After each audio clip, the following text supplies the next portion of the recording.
Welcome to the Oscoda Township regular board meeting for October 28th. Let's begin with the Pledge of Allegiance.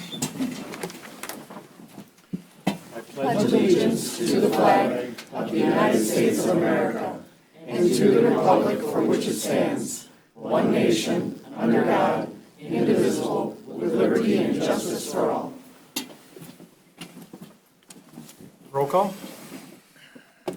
Mr. Gasky. Here. Mr. Palmer. Here. Mr. Nordine here. Mr. Byer. Here. Mr. Cummings. Here. Ms. McGuire. Here. Mr. Weed. Here. Agenda additions. I have one item to add under other, number 7. That is the resignation of the zoning administrator.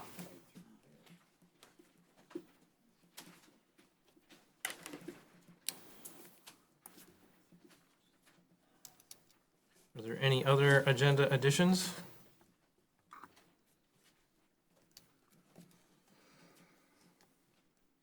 All right, is there a motion to approve the agenda?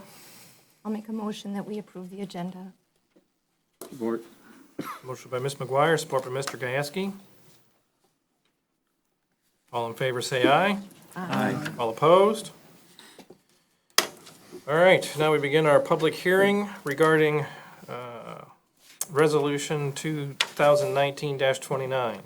So, Resolution 2019-29 scheduled a public hearing for the Township's utility ordinance that's been updated. This will be addressed later on in the agenda as ordinance number 2019-65. This has been an effort with the Township Board and the engineer and the water and sewer operator to be able to work to combine both the water and sewer ordinance into one utility ordinance. And you'll also see later on that the payment policies for water and sewer are also addressed, just not in the ordinance. They were blatantly left out of the ordinance, so the payment policies as well as the rates can be addressed outside of the utilities ordinance. All right, so I make a motion that we go into the public hearing regarding Resolution 2019-29 for the Township Utilities Ordinance. Support. Motion by Mr. Weed, support by Ms. McGuire. Roll call. Mr. Nordine, yes. Mr. Byer. Yes. Mr. Cummings. Yes. Ms. McGuire. Yes. Mr. Gieske. Yes. Mr. Palmer. Yes. Mr. Weed. Yes, we are now in the public hearing. Do you have anything to add? All right, does the board have any comments? All right. Any comments from the public regarding this subject?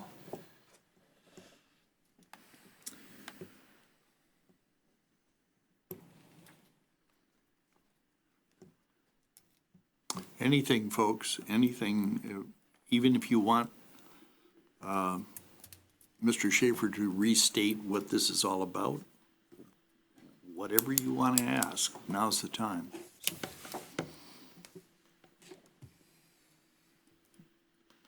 I want to thank F&V and Rowe for all their work and input that they've done with it. I know this has been a long time coming, actually, to update this process.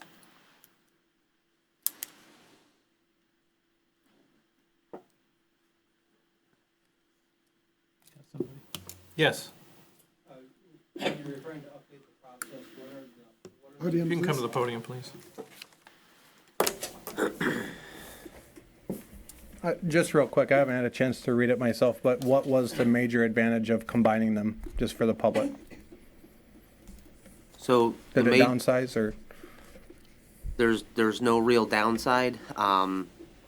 Most municipalities that both operate a water and a sewer operation combine it into a utility ordinance.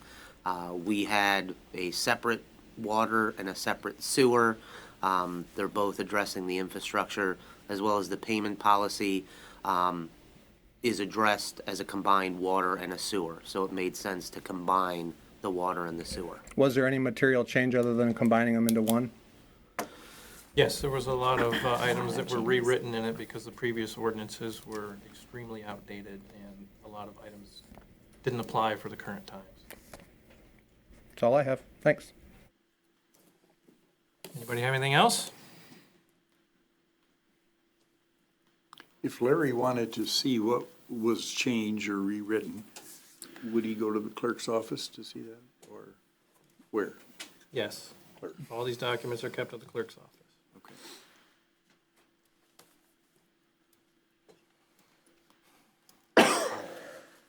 All right, board. Okay, yeah, my only comment on the rewritten ordinances,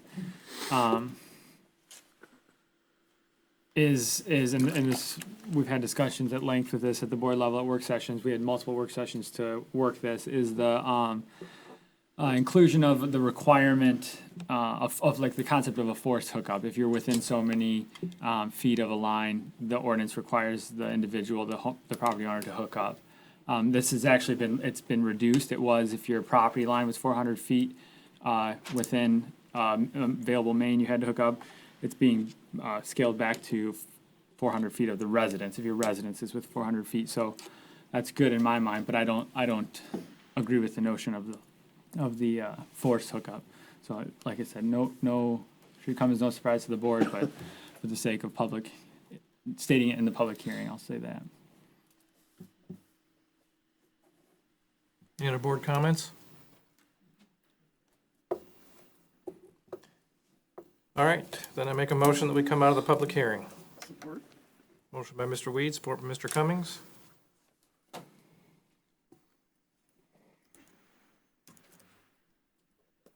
Roll call? Mr. Gasky, Yes. Ms. McGuire, Yes. Mr. Byer, Yes. Mr. Cummings, Yes. Mr. Palmer, Yes. Mr. Nordine, yes, Mr. Weed. Yes, motion's passed. Now we've entered our first public comment period. There is a 4-minute time limit. A card must be filled out and submitted to the superintendent for this one. Just as a reminder, it's not a debating time. This is the time for 4 minutes for somebody to plead their case to the board. Any questions and such that are asked of, we'll make note of those and we can get back to you later with answers. What's our first card? We have Rick Koenig about code enforcement. Please introduce yourself when you come up to the podium. My name is Rick Koenig. Before I get started, I would like to pass out some information for everybody to read, as well as pictures.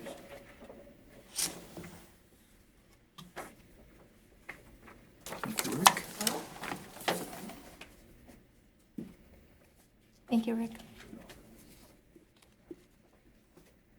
Oops, I might have to here. Yeah, we can I was pass, gonna say, I think we can pass them down. I'm sorry that I only brought 7. I didn't know that there was another member, but. Okay.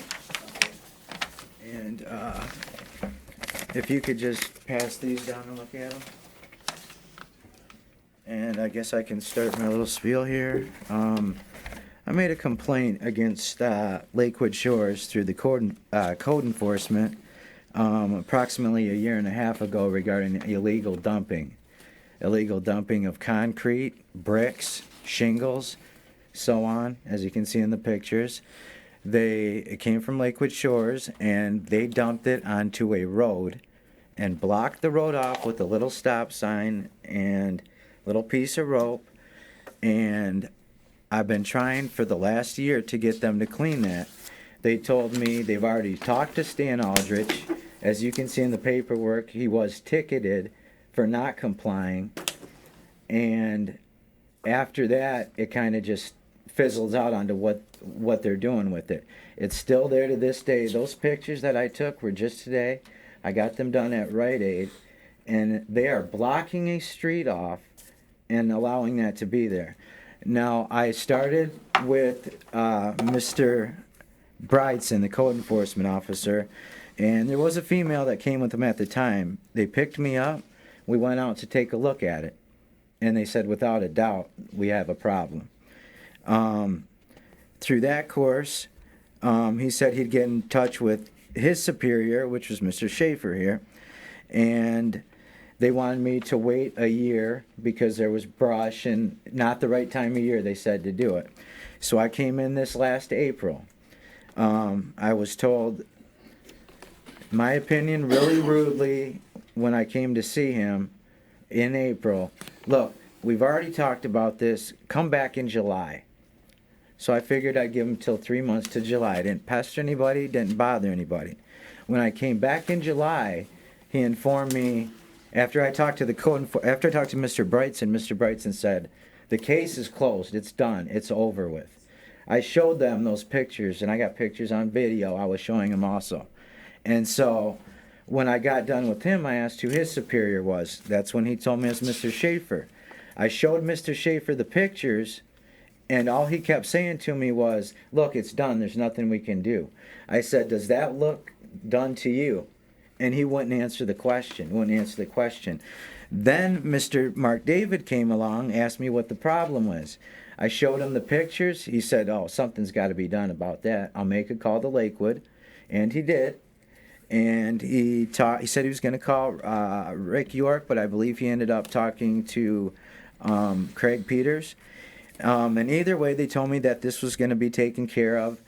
If Stan Aldrich and Lakewood Shores didn't do it themselves, that they would either have the township do it, or they would subcontract somebody out to do it, and they would send the bill to Lakewood Shores or Stan Aldrich.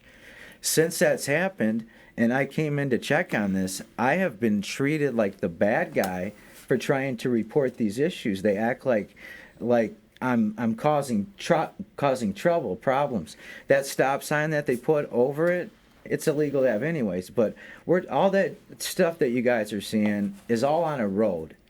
And like I said, it is non-biodegradable debris.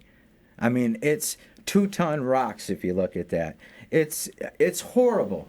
For anybody to look at those pictures, and I maybe you can even pass around, to say that it's done, there's no problem, it's been taken care of, that's where I'm lost. And anytime I seem to try to say, well, what's going on? Why did this change? What's the problem? What made you guys change your mind? I really get talked to very rudely. Get out of the office. Get out of here. I don't get an explanation. And I've been down the chain. I started with Brightson. I got to Schaefer, and then Mark David. Thank you. Thank you. Thank you. Yeah. You've been told to get out of here? Out of his office.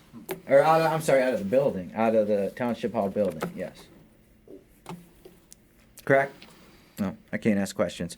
I just want to know how we can fix this problem. Thank you. That's, Okay, I'm sorry. That's all I have for your time.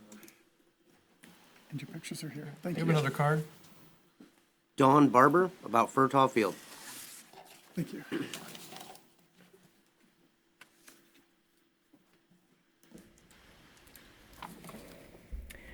Well, I'm here again. I don't know if you've noticed, but there's a lot more signs on the road than there was, and I'm just going to continue to put them there. It's just getting overwhelming at this point. I think people should know what's going to happen. I think it should. You're looking at other places, you're doing whatever, but Furtaw Field. I mean, we have an overwhelming response to the fact that nobody wants that to be put there. What they want is this, which cost how much money already to have done this. So this is what they want. They don't want it being built on. That field's been there like 100 years or more. I think the first thing that was put on it that I was told that had railroad tracks on it. And also, I believe that there was a township baseball team that was on there at one time. So there's lots of things going around and rumors that are being told to me, and can't believe everything you hear, but there's a lot of things there's a lot of feelings out there about this field. This isn't just, it isn't like the pier to nowhere or whatever thing. This is about a park or field that a lot of people are having issues with, thinking that you're going to build on it. This is just a small portion of the petition that I have out there. And I was going to hand it in, but at the same time, I will tell you, there are family members of yours, there are friends of yours, there are employees of yours that are on here. So I'm going to hold it for a while until I actually need to hand it in. But there's lots more to come. And I'm going to continue putting signs out. But the other thing I was going to do is at one point maybe go to the township and get a permit to have some type of a thing out there where, we can get a lot of people together in front of the township. I'm not sure what that would be called, but I'm sure that it's legal to be able to have groups of people come and let you know how they feel, kind of like what you did at the meeting. Anyway, it would look really nice on the front page of the newspaper, and it said, Furtaw Field has been saved by the township. Early Christmas present. There you go. Anyway, that's what I have to say about it, and I'm just going to continue on with what I'm doing. I don't know if anybody noticed today on 23, but a lot more signs are going up, and I'm going to continue doing that, and then at some point I am going to see if I can get a permit to hold a demonstration, probably in 2 places, either at the township or on Furtaw Field. So I thank you very much. Thank you. Mr. Supervisor, can I ask a question or no? The board wants a discussion? I'm okay with it. Go ahead. Dawn, you mentioned, I've noticed lots more signs. They want you back up here. We're getting all kinds of signs from You the need to go to window. the podium. Oh, you want me to do it? Yes, Yeah, yes. so you can hear it, so they can hear you. Okay, all right. Thank you. Okay. Nothing provocative at all here, but the signs, I have noticed more of them. Are you just going around planting them in the ground? I'm Or getting permission from every single person that I'm putting them to. And on most of the signs, if I got to it or had the stickers, I'm putting my name. There's a thing on the back that says, hello, my name is Dawn and my phone number, and this has been approved by this business. Now, I put one in front of the Ford dealership. Not sure who took it, but it was on the state grass, or what do we want to call it, because Ford doesn't have any grass there of their own.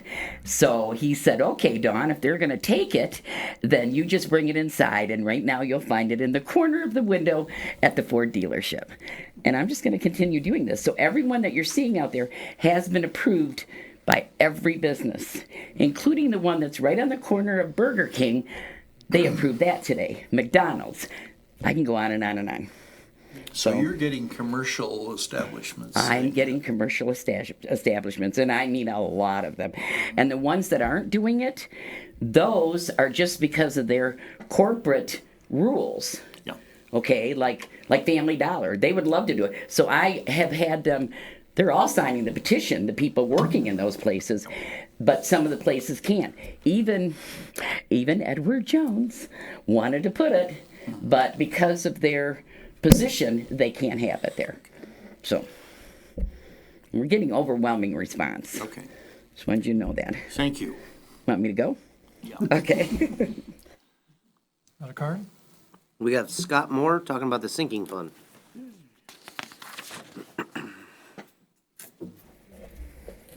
Scott Moore with Oscoda Schools, and last time I was here was a few months ago, and I had the opportunity to be able to share a little bit of gratitude for all the service that you do, and I'd like to thank you again. You guys don't have an easy job, that's for sure, and watching you do it gives me even more admiration.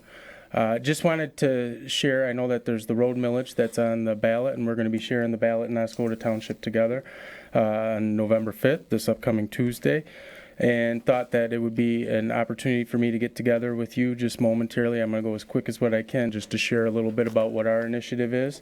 A sinking fund can only be used for 3 things. 1, it can be used for facility enhancement. 2, it can be used now, as since a law passed a couple years ago, for technology improvements and also for security updates.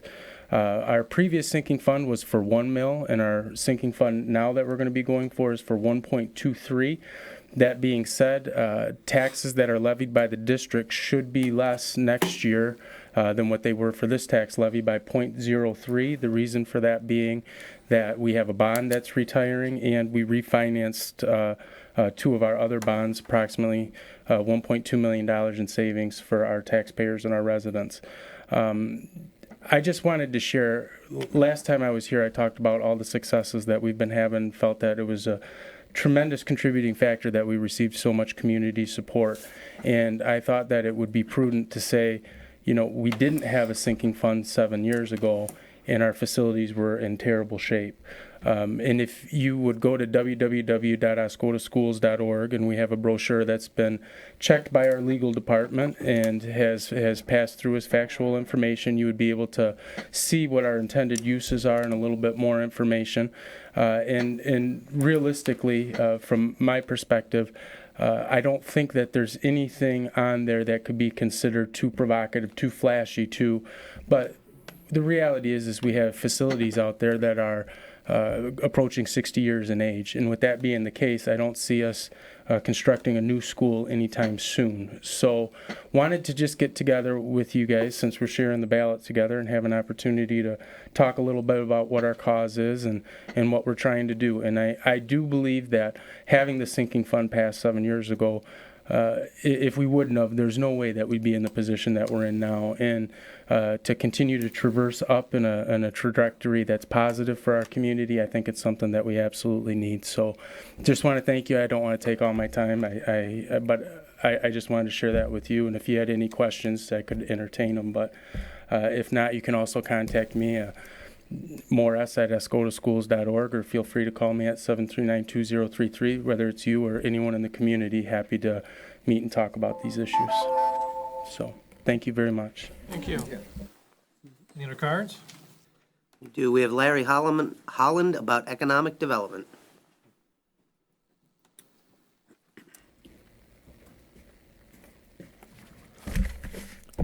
Larry Holland, local resident, Oscoda, Michigan.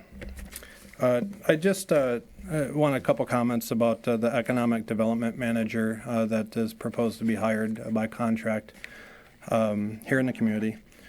We definitely want to see economic development. Excellent. Just a couple quick things about when we download our packets off the website, we don't necessarily know if we're getting the current version of a contract per se that you may have in your packet. So I would kind of like to see some version numbers at the bottom of documents when they're posted into the website, so we know if we're working from a current version or if it's a past version that's already been renegotiated or a little bit different. I think it's just a housekeeping thing. It's kind of like what we do in business. We version our documents at the bottom so we know what we're working with. Page 3 of the contract that was on the website under the heading Standard of Performance.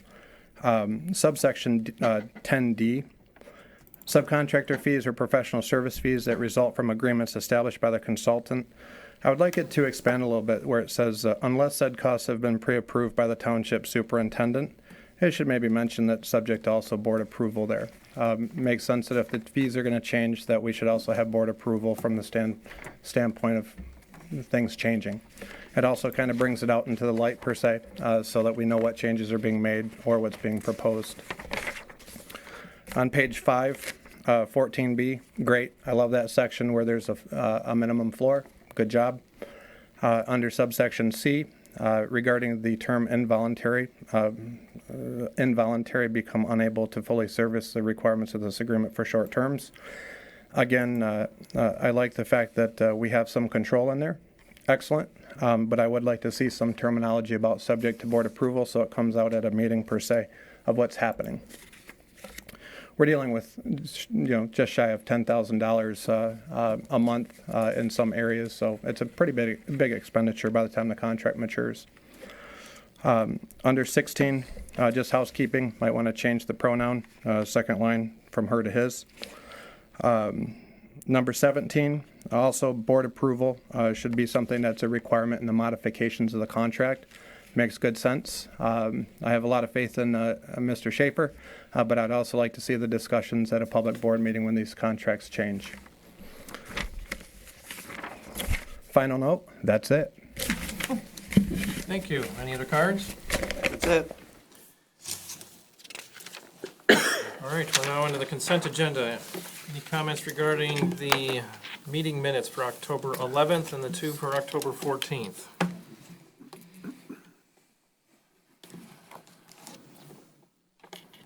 Any comments regarding payment of bills for $212,344.60? Is there a motion to approve the consent agenda? So moved. Support. Motion by Mr. Cummings, support by Mr. Gaskin. Roll call? Ms. McGuire, Yes.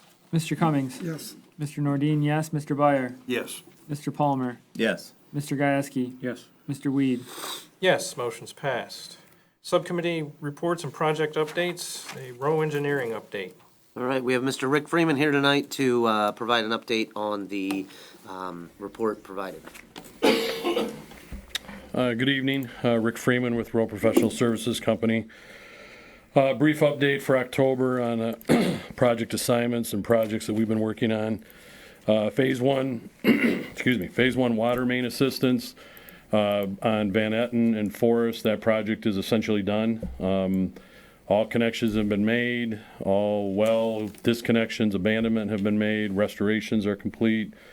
John Henry's been back out there to check on things. Everything looks like it's the type of fall we've had. It was good for grass growing back and all that stuff, but he'll keep checking on it just to make sure that we're in good shape. So that project is basically wrapped up. We have the paperwork going to be submitted to F&V Operations, Doug Moen, to go over and check just to make sure everything is taken care of, all of the meters are turned on, all the information's turned over to the township for billing and that, and then he'll sign off on it, and those records will come back to the township with the inspection, contractor, F&V operation, and property owner signed off on those, each of the individual properties. I see on the agenda the Old Orchard Campground electrical upgrades. We've completed the design, worked with Alan Gary out at the campground, and we've got a package put together. And if board approves moving forward on that, we'll be advertising that. And hopefully getting relatively good bids yet this fall, and before the ground freezes up too much, we'll get the cables in the ground and have that up and ready to go in the spring. So. The plat right-of-way issues and special assessment district, no update from last month on that. Pump station 25, again, we're waiting on the pumps to come back in and get installed. And then we'll be working with F&V operation on the float controls and all of that to get the optimal operation out of those pumps, and looking at some other of the stations to look at that also. The rinse stations at Ratliff Park, we've working with Wigan Ticknell and Associates on that, and they're going to look at some basic plumbing there adjoining the current restroom buildings, just to get the for next season would be the shower up and running, or at least propose what it would cost to do that. And simple, very straightforward in that. So we'll be getting that information to Mr. Schaefer to bring to board attention. Old Orchard Campground public dock erosion.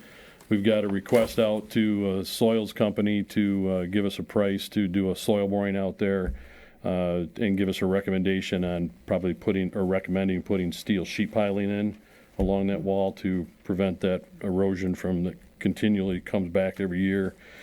Where the crews out there have to work on it. And again, that information will come to the board for board approval.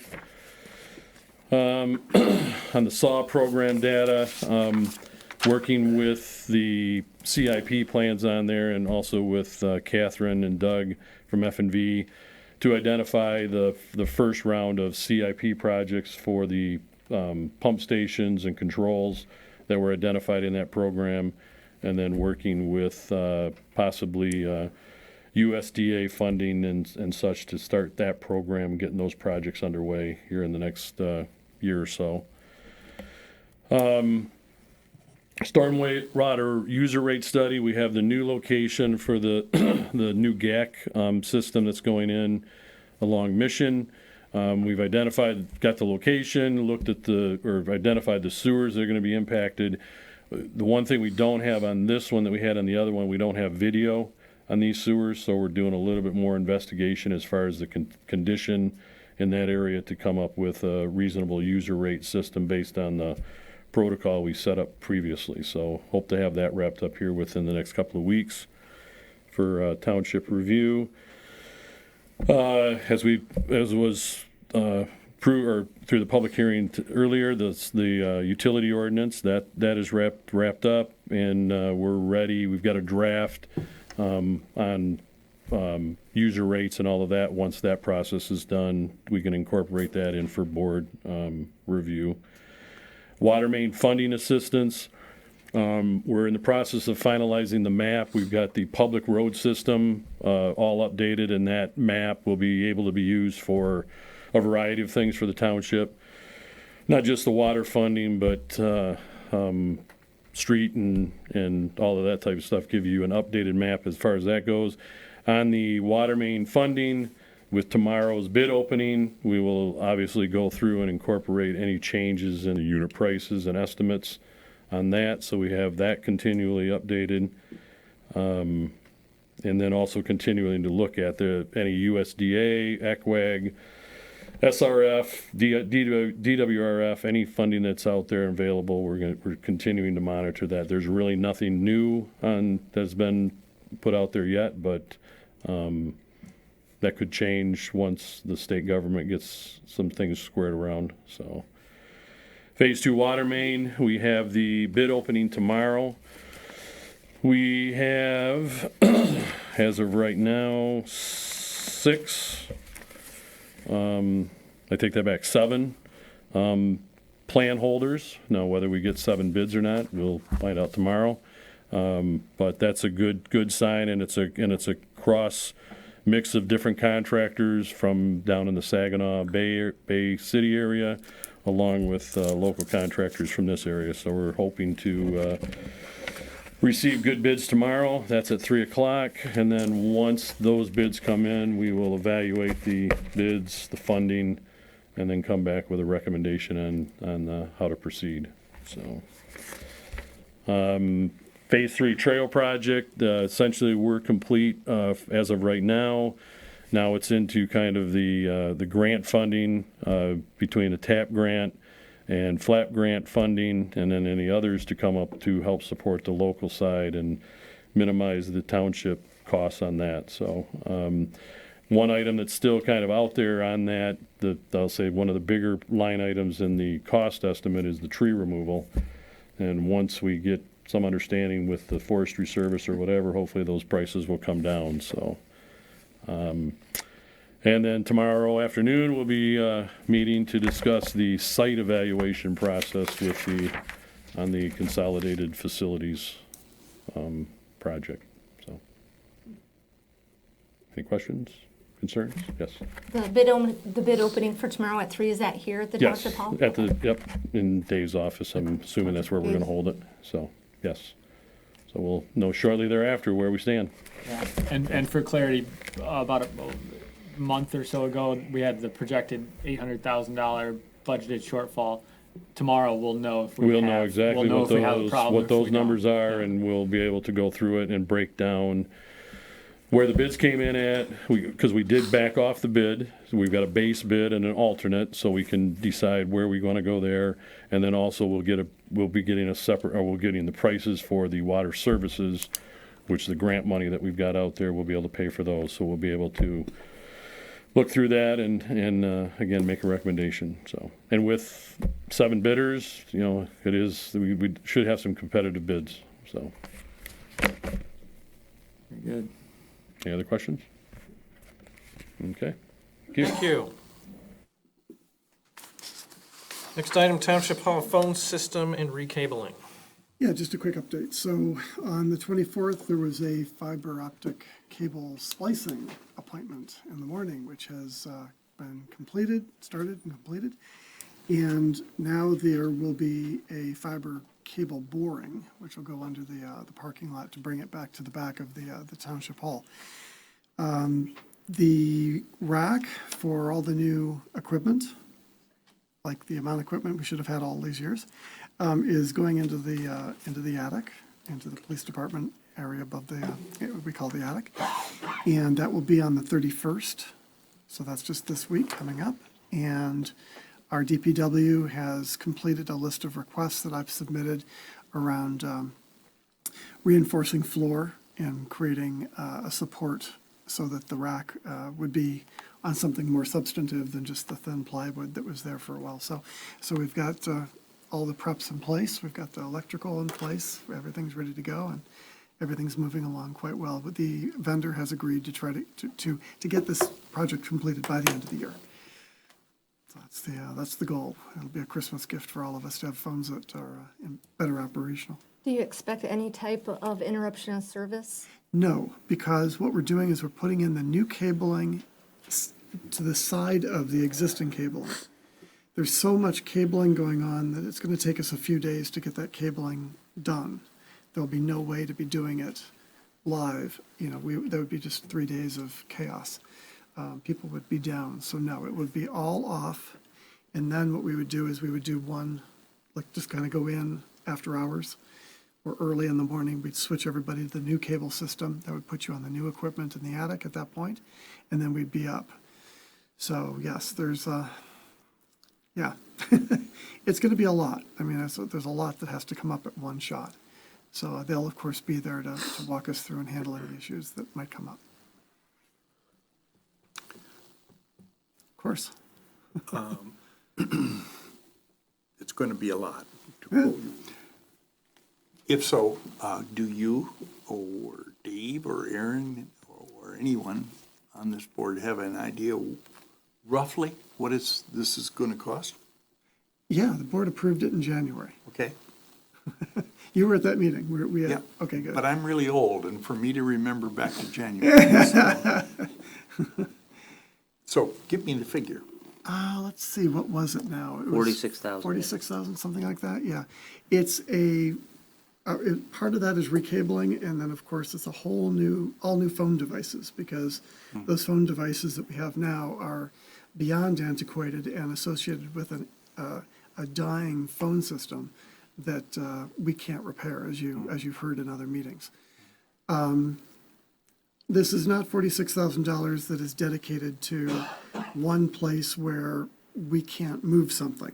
Clearly, the wiring and the cabling is dedicated to the building, but the phone system themselves, that can be moved to any location. So if we wanted to move down the street, around the corner, to another state, we could take it with us. Okay. I think you're kind of anticipating where I'm going with this. It was, because we covered that in the January meeting. Again, I won't give you my stock answer to what happened in January. But I will say that in January, if my memory serves, I don't think we were quite so into moving the whole place to a new location 9 months ago. Correct. 10. So if we're putting that amount of money that was determined 10 months ago, is everybody okay with this? I mean, Well, as I said, all of that money is not into this. Yeah. This is Some two of it is separate pieces. transferable. Yeah. I got that. And Yeah. so if you just give me a moment here, let me look at the spreadsheet and I can give you the rough breakdown.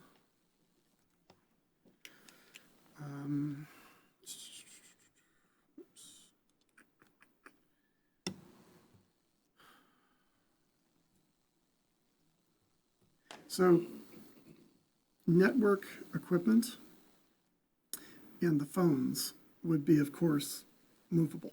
Right, you could take and put that in another location.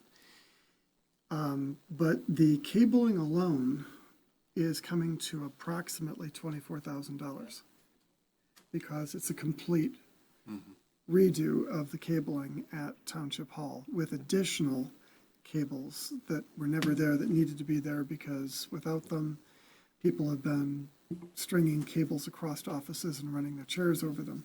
Right. This has been the problem with the network there for some time. Yeah, I'm not contesting the need for this Yep. in the present building at all, so.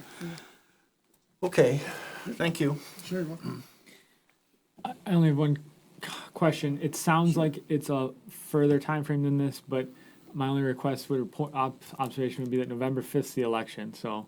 Oh, we're not All right, I coming just over wanna- November 5th? I would be remiss if I didn't clarify, just No, very no. good, all right. 'cause that No, we're was- looking at some Very time, good. very likely between Thanksgiving and Christmas. Sounds But perfect. not on any of those days or some odd, I mean, we're not gonna do it on Christmas Eve. there'd be no way. First of all, they wouldn't want their people doing it. So, I mean, Sure. it would be more likely a push to a better, more convenient date than to try to do something on Christmas Eve. Any day works for me. My only care is November 5th. I was gonna say, and right before Thanksgiving, when I'm trying to print 10,000 tax bills, would be great. We won't be doing that either. That's a little too soon. That Yeah. might not be all bad. Yeah. True.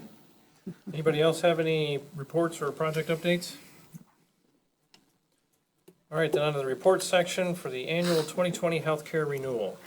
All right, the Township's 2020 healthcare renewal for Blue Care Network, Delta Dental, and VSP renewal rates starts January 1st, 2020, at a total cost of $335,835.36, based on the projected 14.27% increase from 2019 total annualized cost. The board should note that this total annualized cost increase is based on the assumption that all employees renew the same qualifying coverage levels in 2020 as were chosen during the 2019 open enrollment period. Your packet contains an executive summary submitted by the Township's healthcare consultant. The board should note that the 2020 renewal does not exceed the applicable hard caps associated with Public Act 152 of 2011. Therefore, no employee premium share is required by Township employees. If the 2020 renewal came in over the appropriate applicable hard caps, the Township would need to implement a plan to establish the employee premium share. The Township's annual healthcare renewal requires Township Board approval, and future annual renewals will be brought to the Township Board. Any comments?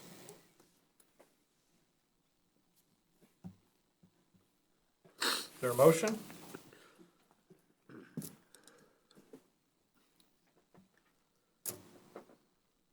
I would move to approve the 2020 healthcare renewal with Blue Care Network, Delta Dental, and VSP in accordance with the proposal presented.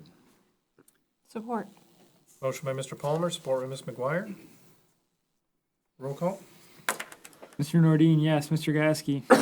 Ms. McGuire. Yes. Mr. Byer. Yes. Mr. Cummings. Yes. Mr. Palmer. Yes. Mr. Weed. Yes, motion's passed. Fire hydrant contracting request. Your packet contains a memo dated October 23rd, 2019 from F&V requesting the approval of the installation quote for 5 fire hydrants. The Township Board will note that the purchase of the 5 fire hydrants totaling $10,407.50 was approved at the September 23rd meeting. F&V has solicited bids from contractors and is recommending the Township Board approve moving forward with John Henry Excavating Incorporated quote of $33,000 to install 5 fire hydrants to be paid out of the Water Fund 591-000-974.000 capital improvement capital outlay. The Township Board will note that the 2019 capital improvement plan dedicated $40,000 to hydrant replacements. Approval of the John Henry quote would bring the total project cost to $43,407.50. This project can be completed without increasing 2019 appropriations to the Water Fund 591 and requires Township Board approval. Comments? Yeah, I got a question on this. We've been talking about this for quite a while, replacing these 5 hydrants.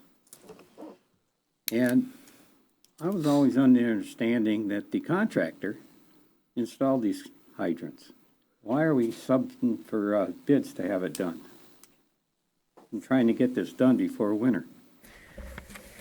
Okay, the F&V operations contract does incorporate fire hydrant maintenance and repair as part of our laundry list of things that we do as part of our contract that are in scope of our contract. However, that includes, a lot of different facets of what we do, and the contract is really limited by the number of full-time employees that we provide, which is 4.25 employees for the township, myself being the 0.25, and then there's an additional 1 FTE for the utility billing clerk that was added in the contract amendment. So basically what we could do the fire hydrant replacements in-house, but it's a matter of utilizing time. So some of the things that have happened in the last year that have, kind of held some of this stuff up, for example, the new aeration equipment at the lagoon site had to have some significant maintenance done to it, and there was 165 hours of labor spent on cleaning the diffusers from all the accumulated rags and material from the sewer system, the baby wipes and everything else that had accumulated on your brand-new aeration equipment. That time could have otherwise been utilized doing something like replacing fire hydrants. Some of the work that Doug has done with the water main extensions and having to go back and recheck and verify some of the work that was done, in the last year as far as like the first phase of the water main project. They've been doing a lot more water main service installations for people whose wells were impacted by the PFAS contamination, but who had water main available to them. So that has been a lot of time. So basically, we have the capability of doing it, but there's a lot of other projects that have been going on that have taken priority over that. And so basically, we could defer doing the fire hydrant replacement until such time as we have available time to do this work. But in the matter of public health and safety, having these fire hydrants for long time periods out of service, is detrimental and also is negative as far as, residents going by and seeing a fire hydrant tag being out of service. In addition, two of those fire hydrants don't actually just need to be repaired, they need to be relocated because they're so close to the curb line, that's why they've been hit. And so they realistically need to be moved back about 4 feet into the green space, which means that they now have to run new pipe and pour brand new thrust blocks for those hydrants to be installed, which is not something that we would do. We don't do concrete work of that level. One of them has to have some significant shoring because it's into the road base right on F41. The two that are by the airport authority, which are in the road right of way, and so therefore the township's responsibility, are on a long stretch of main that would have to be isolated for those to be repaired. The thought was that if they were repaired individually, which we only have a crew big enough to do one fire hydrant repair at a time, we would have to go through 2 shutdowns of that water main and have a boil water advisory and no pressure for the airport authority during the time that we have that done. Whereas if having a contractor come in that they could do both of them simultaneously, thus having 1 shutdown period and 1 boil water advisory. So like I said, we can do these in the future as time allows, but what's happening is with, the water main extensions, some of the equipment changes at the lagoon site and other things that we're working on with the township, such as, reviewing utility ordinances and all that, is part of the workload that takes away from what we would normally be doing, this kind of repair work. I have no problem replacing these currently, but why am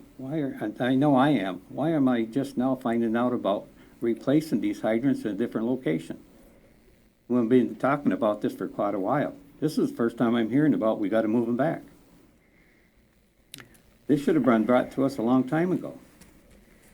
We could have planned for this. Did anybody else hear about these hydrants got to be moved? I mean, this is news. Yeah, as far as them being moved, like I said, it would still be within the road right of way. It's just that where maybe there's been a change in the road pattern where they've maybe changed the curb line, or maybe there was like a driveway put in or something like that, has changed the proximity of the hydrant to the street over time, and therefore now they are so close to the curb line that they're, very close where they can be easily hit. Whereas normally when you see a fire hydrant, they're set back, 3 or 4 feet away from the curb line. So that's something that, we could replace them in situ. We could leave them exactly in the same location. But if you're going through the expense of replacing them, why not relocate them into a safer proximity where they're not going to be as subject to being hit by traffic? I have no problem with that. And we did repair a fire hydrant a couple weeks ago that was hit by a garbage truck on base over on Perimeter Road. So it is something that we do. But these are, like I said, these particular ones, there's some complications to them. They're not just straightforward repairs. There's some other, extenuating circumstances that may make it beneficial to have a contractor do this work. In the past, with our different contractors, United Water is an example, when there was different things going on that they needed more people, sometimes they would bring them from other areas to help. Is that a possibility? It is a possibility, but our contract is written such that there are 12 regional staff members because we include, Oscoda's a regional operation with the Tawas wastewater treatment plant and the Huron Shore water plant. So if we utilize any of those employees to do this work during, like our regular business hours, that would be incorporated in your contract. If we have to bring people in from outside, there'd be an additional charge on the basis of the way the contract's structured. So we could do that and bring people in, but it wouldn't necessarily be more cost-effective than utilizing a local contractor, especially since then we would be still using the township's equipment, the backhoe that you have, whereas a contractor has more than one piece of equipment available to do that work, and they have some of the shoring equipment and dewatering equipment that is going to be needed to do some of these. Are all 5 of these hydrants inoperable? Yes, these ones are totally inoperable. The ones that we've had that we just have like a leaking hydrant where there's minor repairs that need to be done, maybe a valve replacement or something like that, we handle those routinely. But these are all ones where they would be replaced with brand new units. And need to be. Yes. Yeah, either they're old, it's like the ones by the Air Force Base, we can't get parts for those anymore, there's no way to repair them. They're from 1941, they're like date stamped on there. So we can't, there's no way to get any parts for them, they're completely obsolete. And some of the other ones are just so badly damaged that there's no point in trying to repair them, especially if you're gonna move them, you're gonna put in a brand new unit. I asked that question not because I'm angling for repairs, but how critical is fixing them right now? If we gave you more, more time. Well, this list has accumulated. That's the thing is that, we have kind of a running list of these kind of projects that need to be done that we keep track of. Yeah. And then, as when we have what looks like an opening in the schedule, we organize it, get the, any misdigs or dewatering or whatever organized to do that. But what we found in the last year or so is that we're getting more and more busy with some of these other projects that are going on and things, including things like, about the 160 hours a month that we spend door to door doing meter reading and that kind of stuff. So that we're finding that couple days that we would need to mobilize and do this kind of work is not becoming available. And that a lot of times when those openings do come, where they're being utilized for installing new water service mains or leads for residents who have impacted wells. What's your time frame on this if this gets approved tonight? I'd have to verify that with Doug and John Henry, but the thought was that if they got this approved, that it would be done before the end of the construction season this year. And that is? Usually, well, whenever the December? frost hits, so probably before the end of the calendar year is what our hope would be.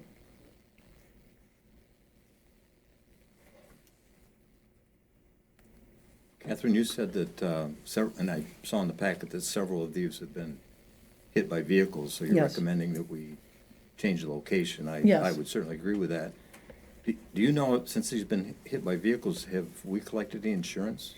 When there Drivers on is an accident report done, that the police follow up on that aspect, but a lot of these are hit and run, where they're damaged, and after hours or something like that, and there's no vehicle report or anything to tie that to, just someone comes in the morning and, there's the hydrant, knocked over on the ground, so.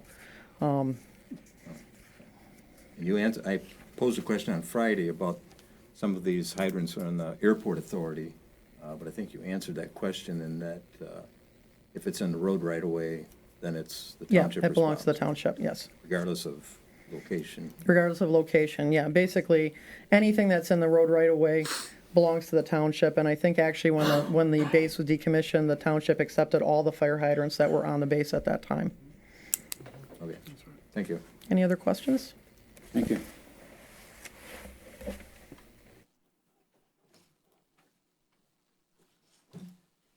Any other comments? Is there a motion? I'll make a motion that based on the recommendation from F&V, we approve the $33,000 quote from John Henry not to exceed that amount for the fire hydrant installation. Support. Motion by Ms. McGuire, support by Mr. Cummings. Mr. Cummings, Yes. Mr. Nordine, yes. Mr. Byer, Yes.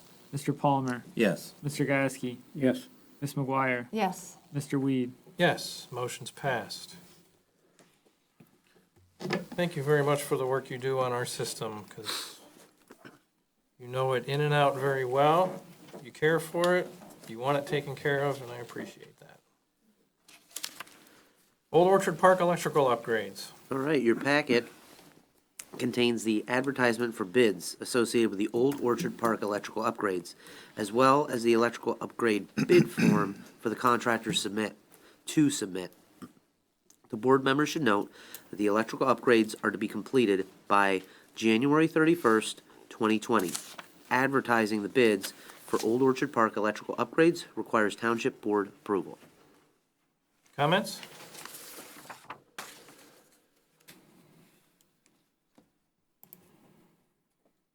Is there a motion? Could you just speak to the electrical upgrades? Are they just gonna replace old wiring, or are we gonna get new service out of them, things that we don't now have? I believe it is for 36 of the campsites, and it'll be upgraded to 50-watt services. So obviously, the electrical hasn't been upgraded for a while. When people pull in with their brand-new fifth wheels that have 2 refrigerators and 2 air conditioners, our services aren't providing the newest 50-amp services. This is to be able to provide those services. We want to just correct your statement that it was not 50 watts. Oh, but sorry, 50 50 amp, it's all right. 50 amp. Thank you. For upgrading to 50 watt, we're in trouble. Yeah, 50 amp. Sorry.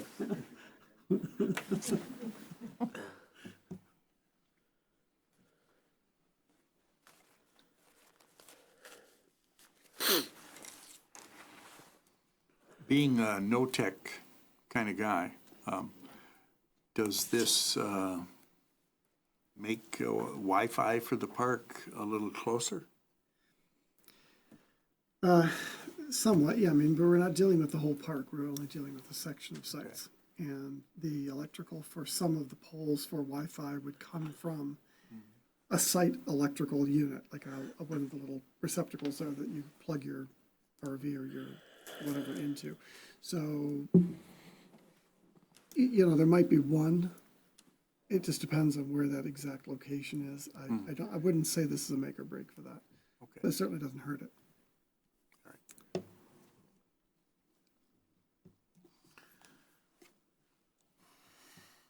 I make a motion that we do advertise for bids associated with this Old Orchard Park electrical upgrade plan. Support. Motion by Mr. Byer, support by Ms. McGuire. Roll call? Mr. Palmer, Yes. Mr. Nordine, yes. Mr. Gasky, Yes. Ms. McGuire, Yes. Mr. Byer, Yes. Mr. Cummings, Yes. Mr. Weed. Yes, motion's passed. LexisNexis e-citation for the police department. All right, your packet contains a quote from LexisNexis e-citation, as well as a string of emails overviewing the requested purchase totaling $5,628.60 to be paid out of the Police Fund 207-000-980.00 equipment. The board will note that the mobile data terminals, MDTs, and the in-vehicle printers have been installed in the police vehicles to issue tickets, warnings, and accident reports. LexisNexis eCitation is the software used by the police officers to enable the MDTs to speak with the in-car printers. This will increase operational efficiency for the police department. The board will also note that there will be an ongoing annual support and maintenance fee of $858.60 for the 6 units next year. This purchase requires Township Board approval. Comments?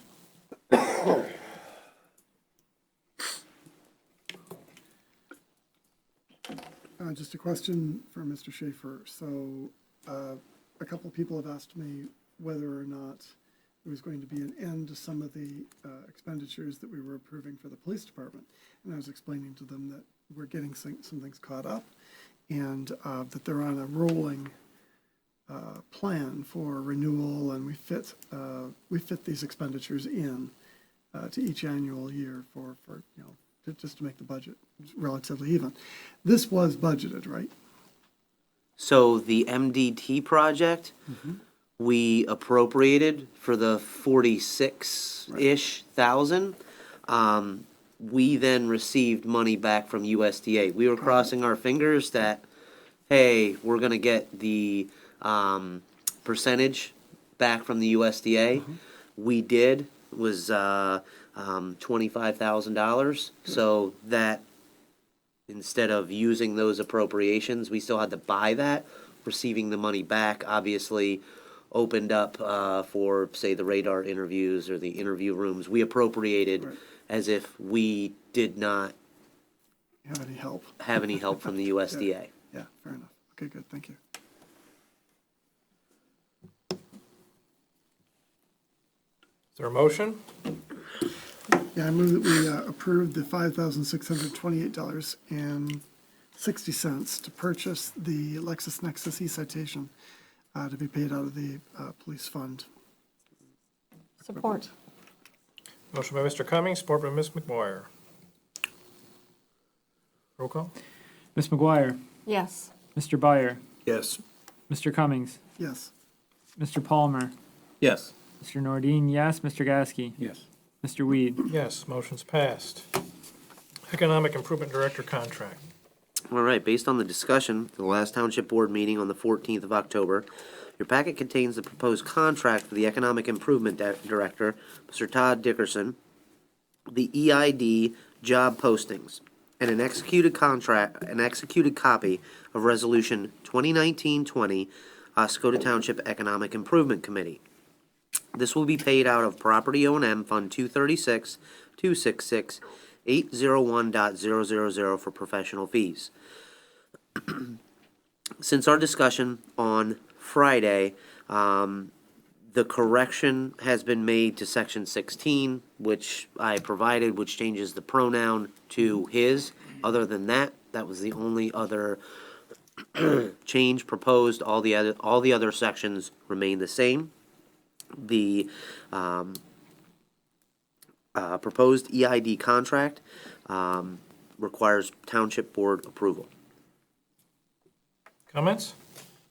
In the first page of 8, under that first paragraph, the last couple sentences, is that amount supposed to be the same?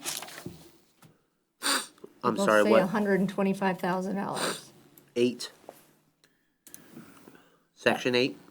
The first page, first section, the last couple sentences. Oh, yeah, it's, in other words, paragraph 1. Paragraph 1. Yeah, paragraph 1. Yep, It is supposed to both say 125,000. correct. Okay. Because that's dealing with the option. on Those the are contract. options after the 3-year term. That's for extending the contract. Oh, after the 3 years. Okay.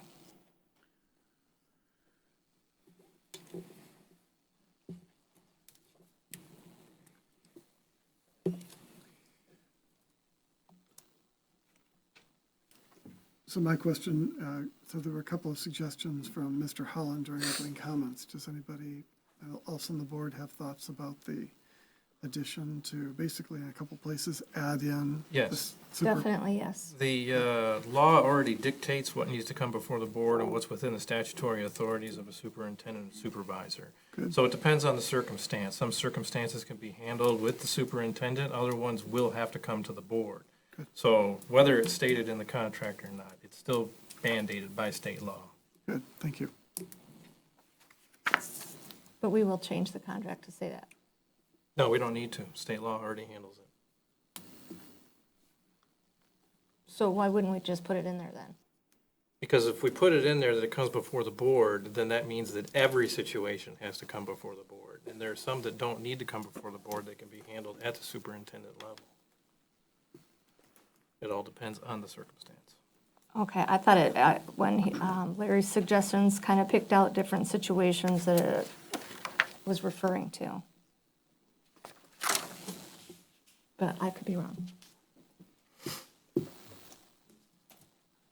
There were 2 locations in the contract adding that the matter would come before the board, and what that would mean is that they would always come before the board, which is what Mr. Weed is describing. No, I'm describing sometimes. And they that need to come. sometimes we only want it to come before the board if necessary, is the point. Right, if it's a situation that needs to be handled within a short period of time and is within the statutory authority of the superintendent, then yes, right. Yep, yep.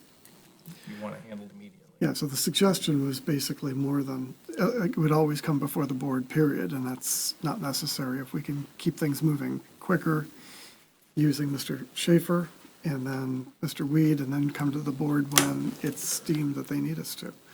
Is that okay? Well, I guess my thing is that in one of the regards, it was talking about fees approval. So so you're telling me that we don't need to put that in there because that's always going to come to the board?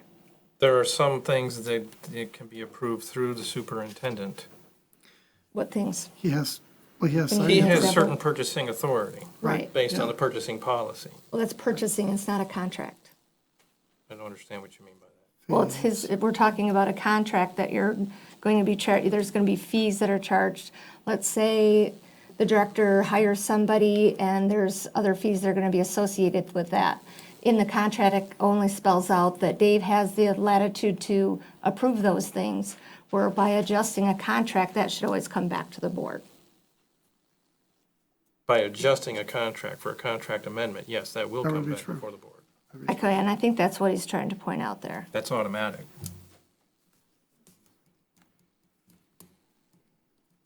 Whether that's in the contract or not, that's what will happen. Because it was under 10D, I believe. I'm looking for it. Yep.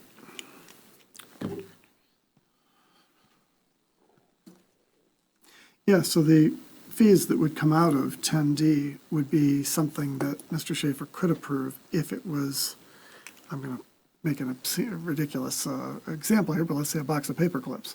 You know, it's like, you know, he could approve that, and that wouldn't need to come to us. So we're saying that our own purchasing policy would govern the amount. I think that's correct. Whatever's within the statutory authority of the superintendent. Yeah. Just depends Whatever on the fees are. circumstance. Well, I guess I'm curious what that is. We can't predict everything that's going to happen. I meant the amount. Like, is it $2,000? The purchasing policy is set at $2,000. Yep. But we're going to be putting that through a rewrite that's probably going to change that.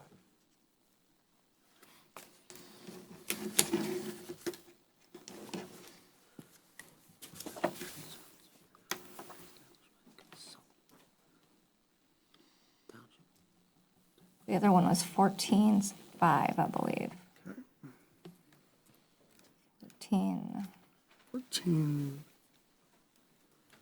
14B, was it? 14? Thank C. you. 14C, so Township recognizes the contractor.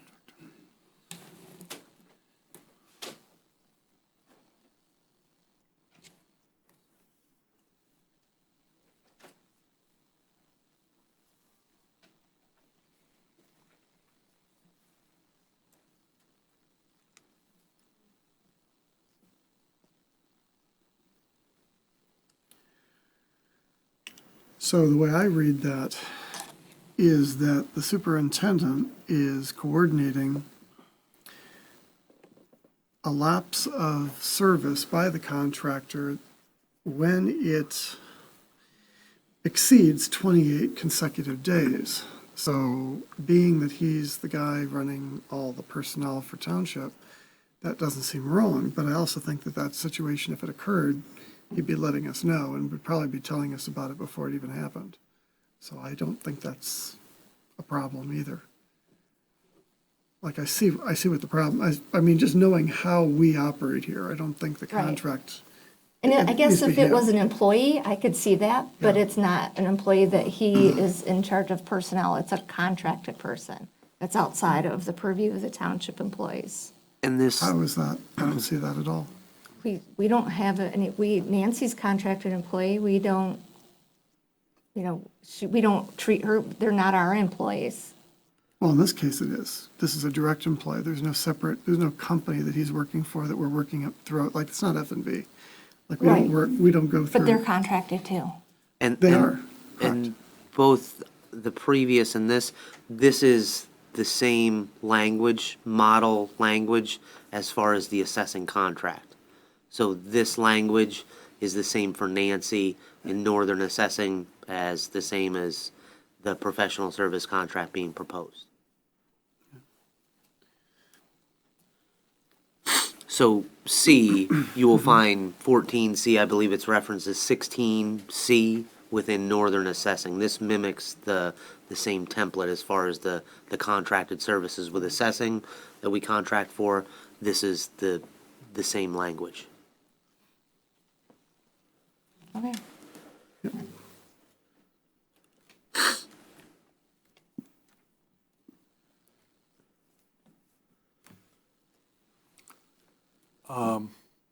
Dave, or Aaron, have you talked to the candidate regarding, 2 weeks ago, last meeting, I had some questions about clerical help and office space, where he's going to be located. Have you guys talked about that at all? We did. We were in Township Hall together all day today, and I thoroughly enjoyed giving him a whole list of things he's going to be working on.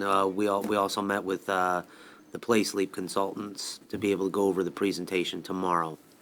And during that, we discussed the contact information that'll be, displayed on his business card, as well as the office space available for him to be able to conduct hours at Township Hall. Did you come to any solutions for those items, like clerical help and on location, office?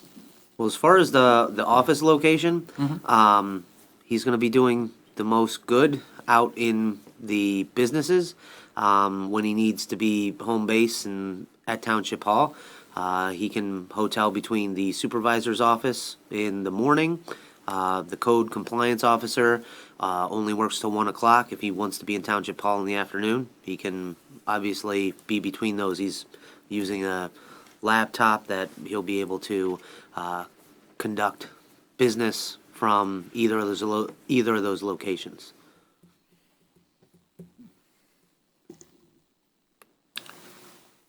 So he doesn't have a permanent home? Your answer is, like a DDA director was out at the base, there's office space on the base, you didn't consider that at all? I did not consider putting him at the base. Okay, Supervisor's office is available to him most of the time. okay. Because he's gonna need some storage space, Yep. right? Some, Can do it in there. okay, It's more than available to him. all right. I'm still wondering about the clerical help and the insurances that are involved and The insurances? for if we have to hire someone, or he has to hire someone, those are expenses, that wages, insurance. It's not being asked for, is it? Yeah, no, Okay, no. And I thought it spelled it out in the contract, actually. If he was to hire staff. Is that what the 10D was? Some contractor fees? Payment of all taxes. 10A. It's 10G. Yeah. If contractor employs any other individuals, either for hire or not, it shall be the responsibility of the contractor to provide the necessary discipline in order to achieve the overall results. Doesn't really talk about financial obligation there. Doesn't sound like we're obligated. 10A. Sorry, thank you. I got it. To make payment to all employee wages, payroll, and benefit expenses. So he is responsible, That's how I and the read it. township is held harmless, according to the contract. couple more things. This one's easy, I guess, I hope. In your document that you have in the packet here regarding recruiting for candidates for this job, you talk about, whoever designed this, talks about encourage investment in the township's opportunity zone. Now, the DDA had a specific district. What does the township opportunity zone encompass? I'm guessing it's the whole township, but I think that would be. am I right? Or is there some, There's The Opportunity Zone runs from northern Oscoda Township into the 23 corridor along basically to Burger King. So that's established by the federal government. If you look in Alcona County, there's an Opportunity Zone in Alcona County as well. What the Opportunity Zone is basically a fancy terminology for being able to make capital gains tax, federal capital gains tax, evaporate for developers that want to be able to invest in those zones. So they're based on census tracts that are formed by the federal government and were designated by the federal government. So this opportunity zone does not include like the family fair area or the present Kmart deal or the I can, Mancinos?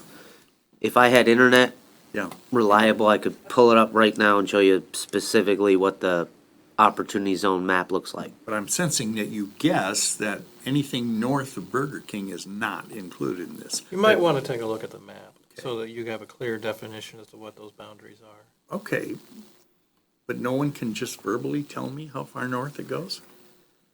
I mean, the south boundary is Osable Township, I understand that. No, it goes into the northern part of Osable Township.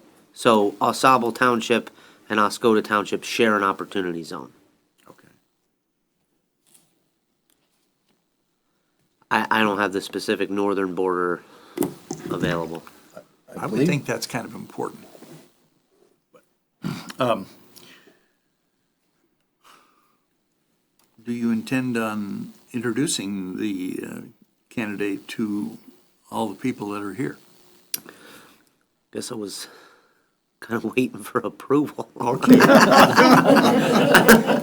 understand that. I understand. Cart before the horse here. Yeah, I understand that. But at some point, you are going to do that. Okay. Assuming approval.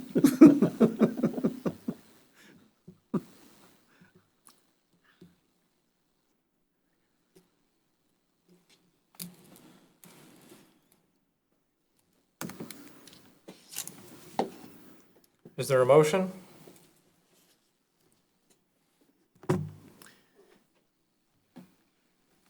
I'll make a motion that we approve the economic improvement director contract with the minor revision as stated.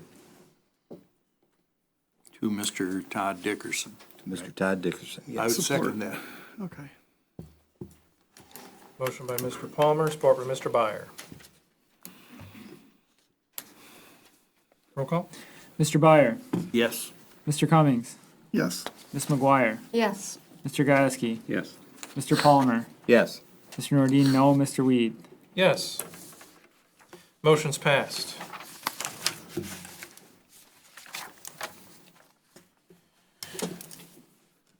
Congratulations. Now you can introduce them. Now, You want to go up to the podium for us real quick, since you're here? The question is he still accepting? Yeah. You knew this was going to happen, right? Good evening, Todd Dickerson from Black Swamp Location Services. This is my company name, but I'll be acting as Todd Dickerson on your behalf. Thank you. you. Mr. Dickerson will be at the work session tomorrow at noon at the Warrior Pavilion, and will be available both before or after noon to be able to discuss the strategies that are going to be rolled out. So good deal. will be available for you to. Just given a long list of tasks to start working on, and I'm excited to be here and start working on those things to get the community moving in a brighter direction. So, Thank you for wanting to be a part of it. When do you officially start? whenever the contract gets put in place, but I guess I'm working free today and tomorrow. So I hope that shows my commitment to the community. But We can take a collection there, you know. I didn't bring my hat, but Thank you. all right. Happy to have you with Thanks, us. man. Resolution 2019-32, Oscoda Wordsmith Airport LDFA Authority Trustees. In this resolution, you see a renewal for Ms. Rogel. Are there any comments? Does this fill all the seats? No, there's one vacant seat.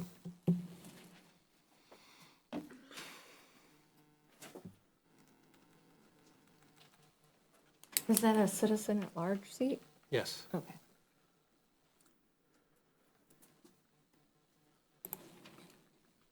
I'll make a motion that we approve resolution number 2019-32, appointing Ms. Rogel to her term to expire in 2023. Support. Motion by Ms. McGuire, support by Mr. Cummings. Roll call? Mr. Cummings, Yes. Ms. McGuire, Yes.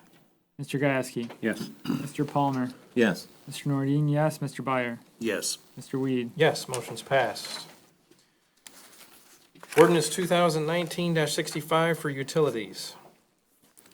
Right. So the utility ordinance, as discussed at the public hearing, is updating the water ordinance, the sewer ordinance, into a combined utility ordinance. And this has been done through multiple public work sessions with the Township Board, including the engineer and the water and sewer operator. We've had multiple revisions to the draft presented in front of you. This is the final version. And basically, if the board approves, we've held the public hearing. The next step would, the board would take action on adopting the ordinance. After the board approval, the township needs to again advertise in the local paper that the adopted ordinance is available for public review in the clerk's office for 30 days. The newly adopted ordinance goes into effect at the end of the 30-day public review period, and then all public comment is documented for the record, and it does not require action unless the board decides to incorporate any changes. Comments? Are the rates in here? The- Okay, I was gonna say I didn't. The wasn't able rates to are not find it. in there, as well as the payment policies. So those, That's gonna the payment policies come later. Those are the two items that are normally updated with the most frequency. And so the public hearing process, the entire process is a lengthy process. So to make revisions to the payments and the rates, we do that separately by resolution. Thank you.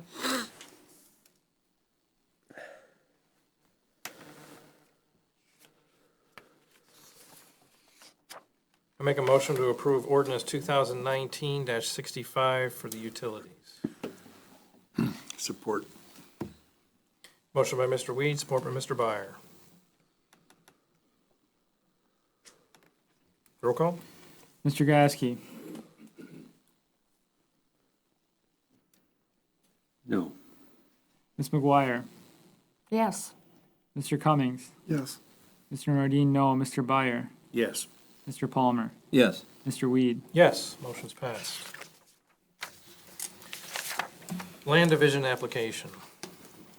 All right, so this, you have a memo dated the 15th of October, 2019 from the assessor, and basically the land division application has been through and signed by the zoning, the water sewer, the treasurer, and the assessing offices, and the staff is recommending the township board to approve the land division request as proposed. Comments?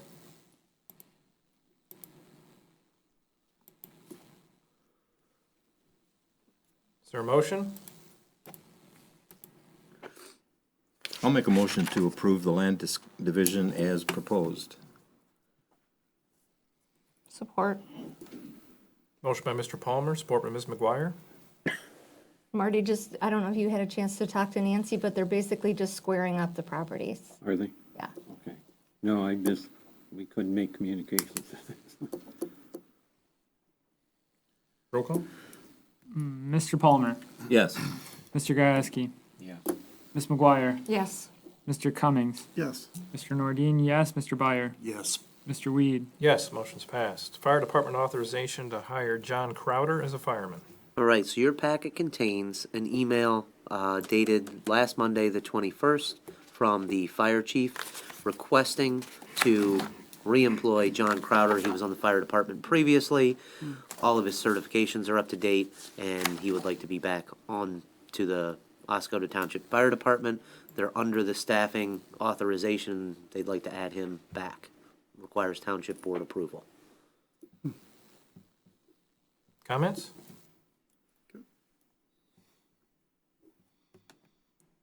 Is there a motion? Yeah, I move that we go ahead with hiring of John Crowder as a volunteer fireman. Support. Motion by Mr. Byer, support by Mr. Cummings. Roll call.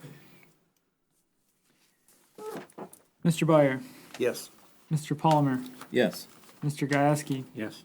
Ms. McGuire? Yes. Mr. Cummings? Yes. Mr. Nordine, yes. Mr. Weed? Yes, motion's passed. Water and sewer payment policies. All right, so the purpose of the policy goes in line with the updated utility ordinance, and this was an opportunity for the township, again with the engineer and the water and sewer operator, to update the policy to establish the payment for the utilities, late fees, and the shut-off practices to be standard for the Charter Township of Oscoda. So in that water supply and sewer usage payment policy, again, you have the payments, you have the standard as far as how the late fees and the shut-off practices are to be completed. Requires Township Board approval. Comments? I mentioned briefly Friday morning that these are in the process of being reformatted. Nothing's changing to the substance or the wording. Just with since these were in process when we adopted the policy, standards policy, they'd already been completed. So I'm changing, pretty much adding a header, other minor changes. Minor formatting change. Minor, exactly, Yeah, minor yeah. format. Nothing substantive is changing. Yep. Unless the board sees fit tonight, but. I think this policy is long overdue to be updated to modern times here.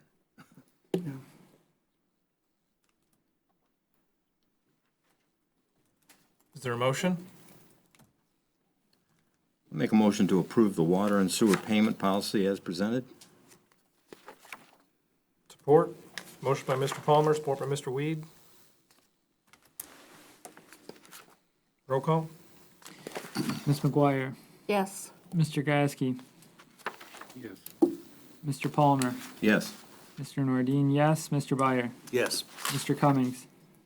Yes. Mr. Weed? Yes, motion's passed. Work session for October 29th. All right, so this is tomorrow. I kept it on here. We had both John and Jamie signed to call the work session. This was on the last packet, or in the last meeting. It was an oversight that the board glazed over it. So 2 members of the board or the supervisor can call a work session. It was called, it was posted today for the work session starting at noon tomorrow.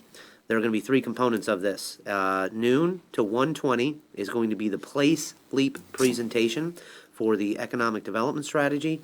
From 1:30 to 3 is going to be the MAPS training associated with updating the master plan. And then from 3 to 5, we're going to get an update from Beckett and Rader concerning form-based code.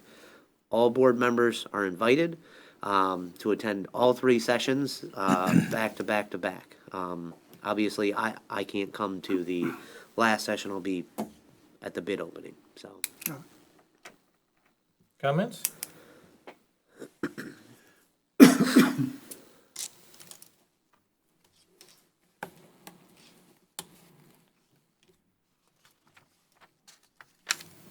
You need a motion out of this? It's already posted. It's already posted. It's posted, so I'm just reiterating. Work session for November 7th.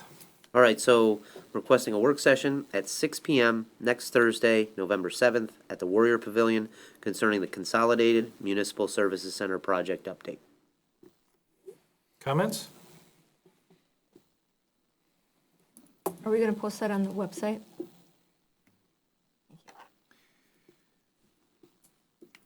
Do we have an agenda for that meeting? I'll be, Topics that we're gonna cover? there's gonna be a lot of follow-up from the previous session. So, we're also gonna get, a presentation, more in line with, having both Rowe Engineering and Wigan Ticknell and Associates to be able to understand what they've been doing since the last meeting, to be able to, address some of the concerns that were brought up at that first session. I think the first session was more of an informational and, public session to let the residents understand some of the challenges with the current Sure. municipal services center, and let them hear from, public safety and all the other departments. Right. I guess more bluntly, is the intention for us to discuss locations during that meeting?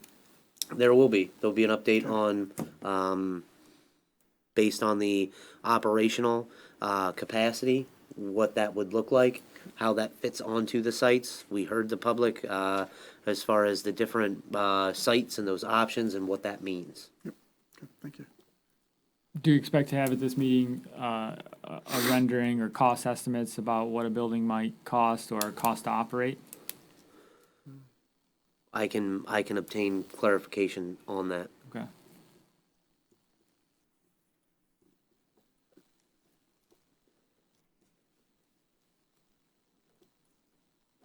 I make a motion, we set our work session, 6 PM, November 7th, at the Warrior Pavilion concerning the Consolidated Municipal Services Center. Support.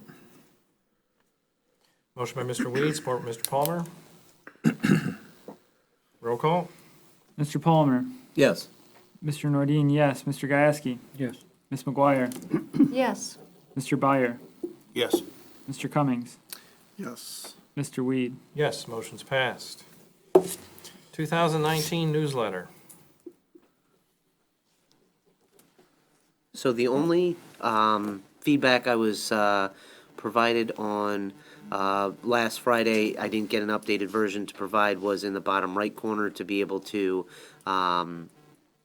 put on there for to send the Hushra to send to the Hushra website. I didn't get a new version to be able to provide a revision to the board.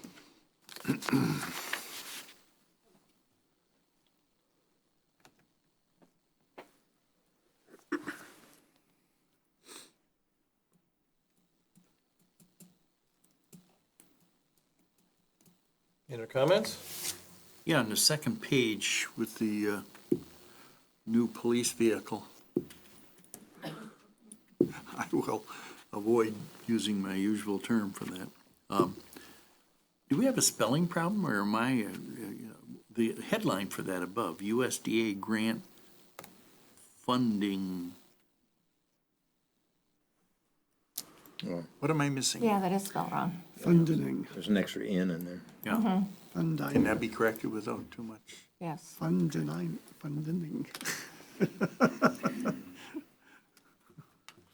I thought we were the only community in northeast Michigan with a pickup truck, but Alpena County Sheriff called in today with a white Ford pickup, so beware in Alpena, there's a white Ford pickup up there. Yep, I saw him today too.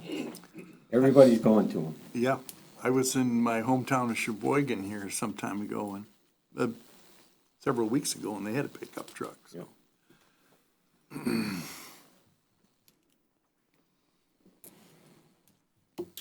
Any other comments? I remember going through, maybe I've said this before, but going through Maryland a few years ago on an interstate, and they had one there, and it was an old beater pickup with bales of hay in the back. And if you look closely, lights and sirens everywhere, but a lot more tricky than this one.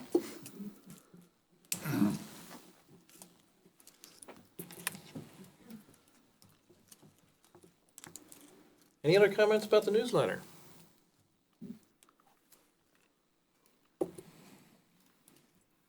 Everybody's good with it? Yes, good to me. You sure? All right, just want to make sure here. Make a motion, we go forward with the 2019 newsletter with the one spelling correction. Support. Motion by Mr. Weed, support by Mr. Cummings.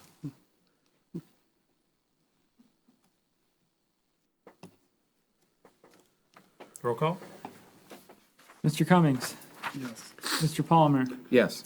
Mr. Nordine, yes. Mr. Gasky, Yes. Ms. McGuire, Yes. Mr. Byer, Yes. Mr. Weed. Yes, motion's passed. Number 7, you've been presented with a resignation from the zoning administrator that would be effective January 31st of 2020.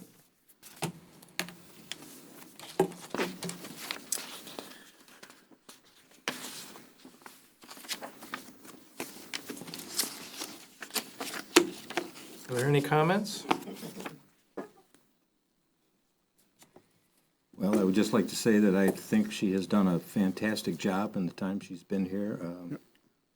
It's been my pleasure to work with Lorna on the subcommittee and on the planning commission, and I think through her guidance, we've accomplished a great deal in terms of our zoning ordinance, code of ordinances for the township, and she will be missed. But being retired myself, I understand the attraction, so I wish her nothing but the best. Any other comments? Yeah, I'm sorry to see her go, but I understand. What was the date? January 31st, 2020. January 31st, 2020. All right, I make a motion that we accept the resignation of Lorna Gansey. Support with regrets. Motion by Mr. Weed, support by Ms. McGuire.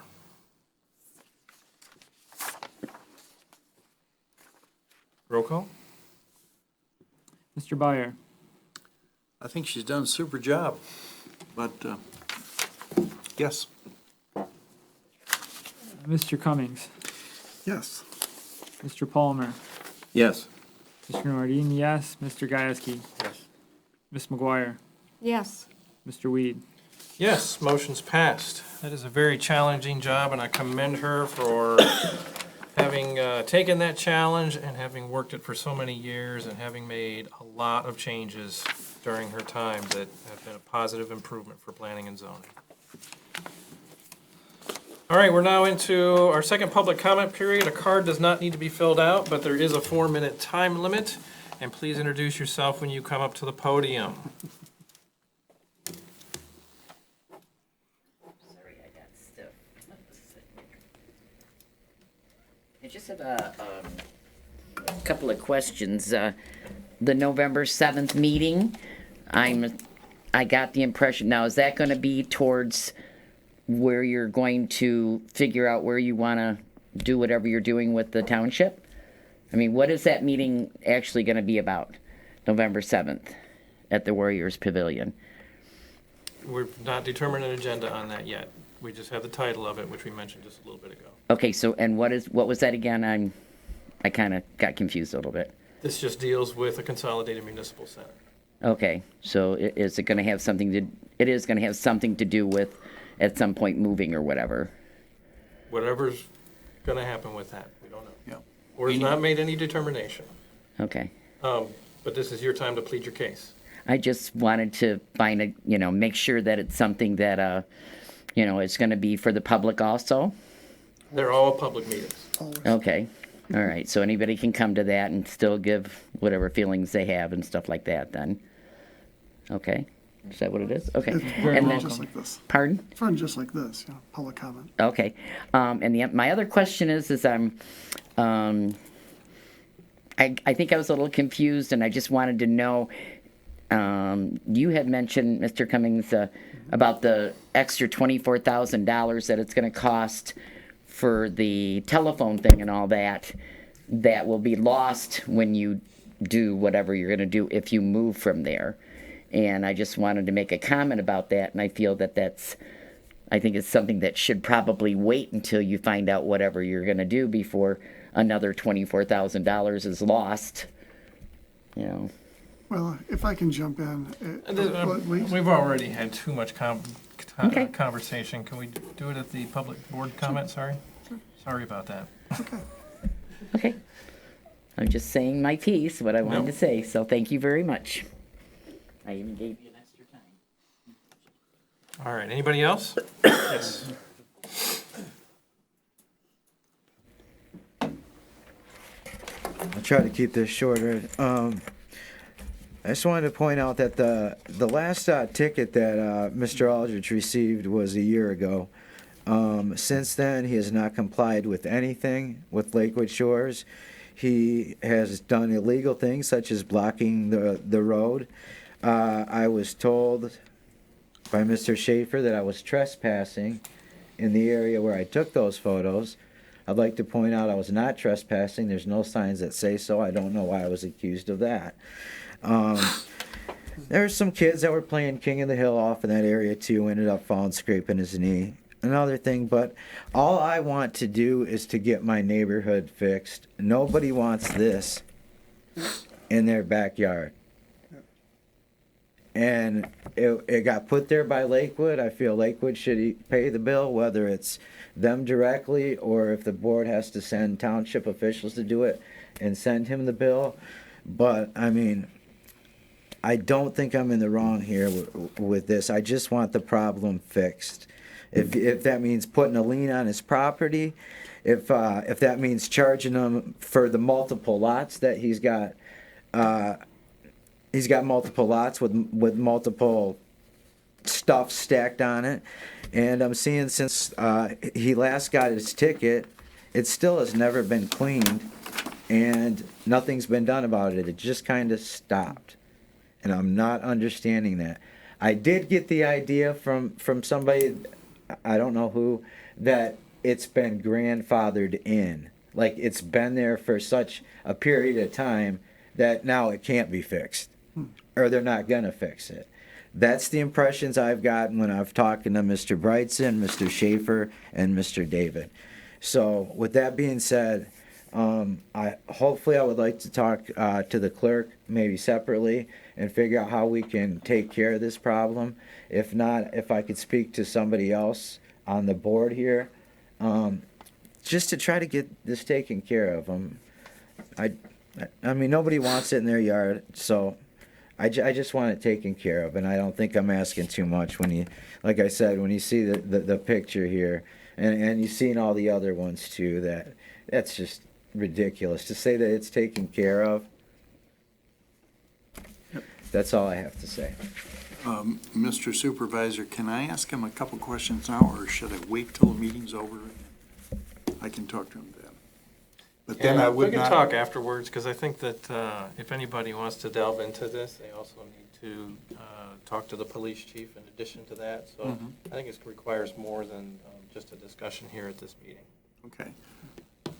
I guess the only thing that I'm thinking about, if I can ask him now, whatever he says, whether we agree with it or not, can be heard by all 7 or 8 of us. But if I talk to him one-on-one, I'm the only guy that gets, I realize it's going to be his opinion, but I have a couple of questions, but I can wait. Thank you. Thank you very much. Thank you. And your contact information's on the form, right? Yes, sir. And if I could just get one of those back that I gave to you, that was my only copy that I got back from. Thank you very much. Thanks. And I hope you guys all read everything that's been done. Thank you. Trying to get this matter taken care of.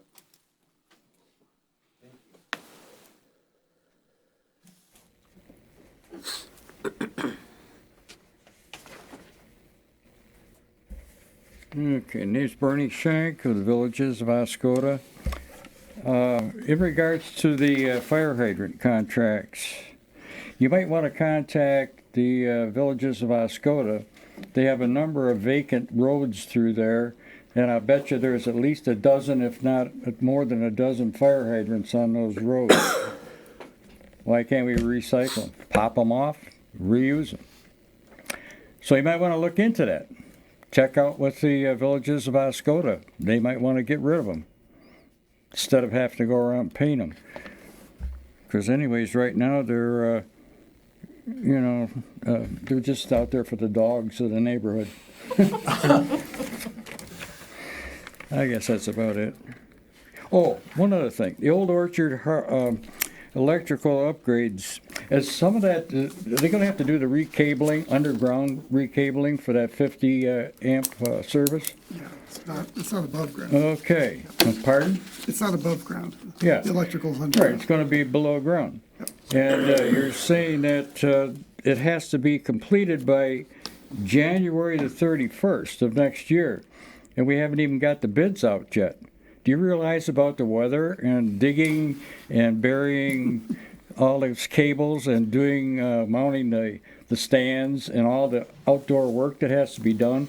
Are you really sure that you can hold them to January the 31st completion date?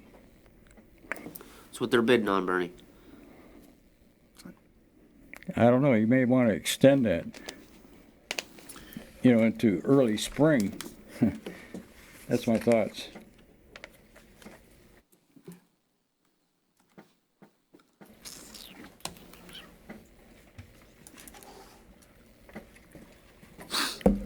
Larry Holland representing Tier 4 Technical Support.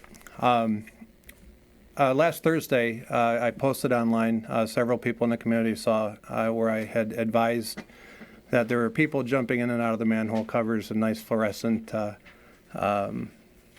jackets. Those are contractors that are running more fiber optics through about 75% of your opportunity zone. That's compliments of my business. I believe that economic development begins with making sure that everybody has access, and that includes access to fiber optics, access to information, and delivering ideas at the speed of light. A lot of people around here know that I talk about the idea that we're a destination Oscoda. We're the heart of the sunrise side of Michigan. But most of all, I always tout that we're the center of the universe here.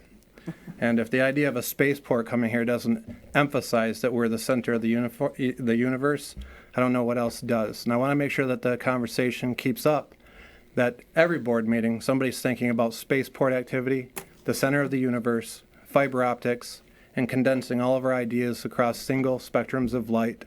That will be fantastic. And part of this process, albeit it didn't take me 11 months to get it done, it certainly didn't happen overnight. But these types of activities are going to continue in this community through private industry, private investment.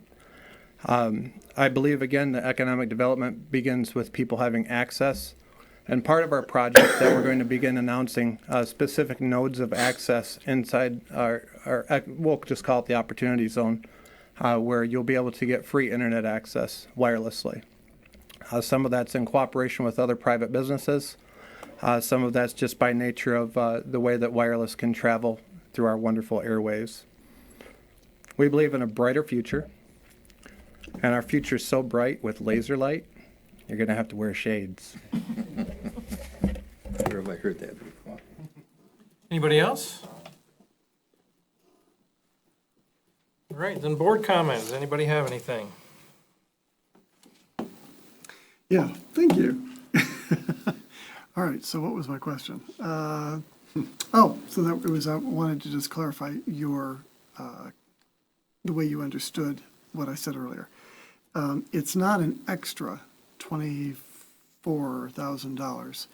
It's always been there, and that money is for the recabling that's needed for the network at Township Hall, because it has wiring problems that cause the network at Township Hall to have issues. The phone system has been a problem for some time. We're babying that thing with, blankets and mothballs to try to keep this thing going, so that when the day comes, we can get rid of it. It's a euthanasia kind of thing, okay? My discussion was because of the fact that I kept thinking, well, if they do this thing next year, or they move, or they do whatever, we're talking $24,000. Again, money just kind of lost Right. over a short period So of time. what she's describing for the people who don't hear her is that she's basically saying, is the $24,000 a waste of money? The fact is, we're not going to build a township hall by spring.